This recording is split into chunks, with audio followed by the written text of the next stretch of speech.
সে তো। হঠাৎ ঘরের বাতাস ভারী হয়ে এলো, যেন কারো অদৃশ্য হাত তাদের বুকের ওপর চেপে বসেছে। ঘরের কোণে রাখা লণ্ঠনের আগুনটা ধপ করে নিভে গেল।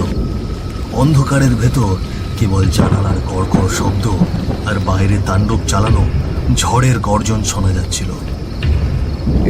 ঘরের বাতাসটা কেমন যেন একটা পাল্টে গেল না? আমার কেমন জানি বাতাসটা খুব ভারী ভারী লাগছে, শ্বাস নিতে কষ্ট হচ্ছে।